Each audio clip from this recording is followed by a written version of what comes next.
Going on, people? Codename Loveone. Good to see Santos on a podcast again, delivering some truth with this other guy. I'm not sure who he is. Anyway, let's listen to what he has to say. Okay, so that's what it is. The reason being is, people, because, look, if there's any Christians listening out there, you've been foiled. You've been foiled. The Bible is not the Bible. It's not the Bible. I'm not saying don't read the Bible. The Bible's my favorite book.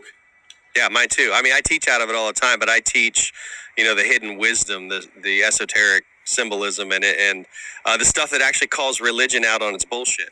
It's actually in the Bible, which is great.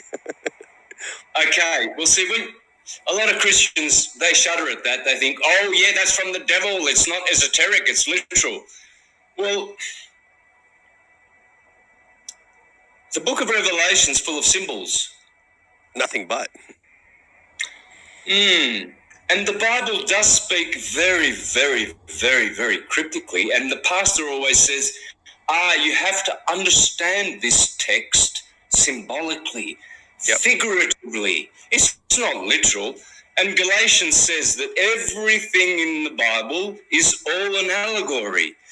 Galatians chapter 5, it's chapter 3, it says, right there.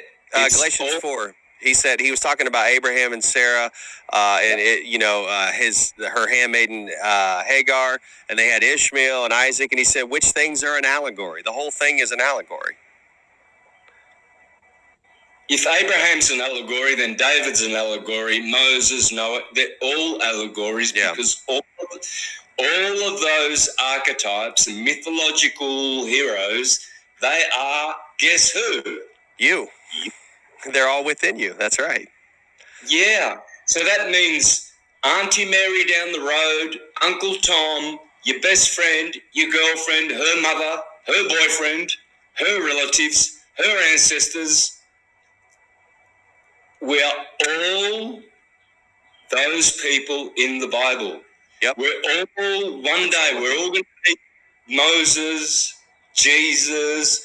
We are all going to be the fullness of ourselves, because in the Bible are all the characters and all the parts that we're missing as imperfect humans, and then one day the whole Bible will be us. You will be it.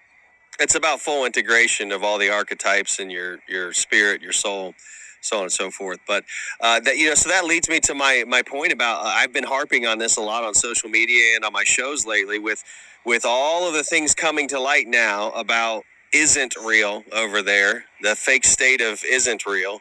They've hijacked this identity from the Bible and made it literal so that they could have their warmongering, central banking mafia over there and trying to take over and control the world with a centralized government, one world government. And a lot, I think a lot of the stuff they've been doing up to this point is now starting to backfire. I don't know if you agree with that or not, but what I see is it's waking a lot of people up, and a lot of people are realizing, oh, wait a minute. When people like Santos or Ethan bring up Galatians chapter 4, when Paul says these things are an allegory, that means the whole thing with Israel isn't even literal anyway. There are no physical bloodlines. So if there are no physical bloodlines, that means that whole nation state of Israel over there is a farce, and it's all built on a lie. And so then it's like, well, what else are they lying about, right? Do you see the collapse of the fake state of Israel over there being imminent now at this point because of everything that's coming out and everything we just said? Everything fake's going down the drain, brother. They can't keep plugging the holes of the sinking ship. No, it's too much water's coming in at this point. Yeah, well, for a start, they're going to have to kill me and destroy all the work that I've ever done, because all of my work alone, let alone the other millions of truthers that have existed. Yep. But just, for example, if you went around and collected everything that I published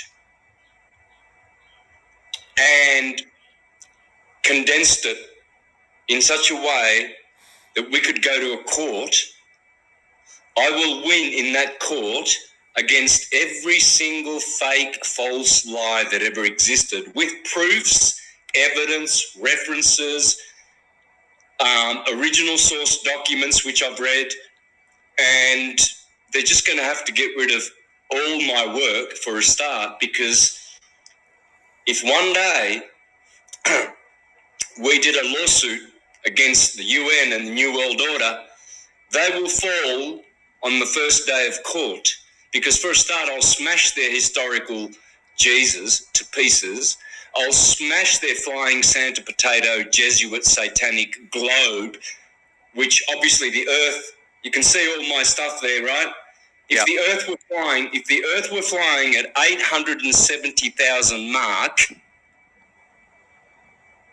which is what Copernicus teaches, and what all globetards believe blindly, even stupid people like Terence Howard and Joe Rogan, monkey men, absolute bacon-faced monkey men, how dare they think they've got any fucking theories when they think they're flying on a Santa fucking potato, which is provably a Jesuit satanic lie. And that idiot, everyone's sending me this video about Terence Howard. Oh man, Santos, you'll love this guy.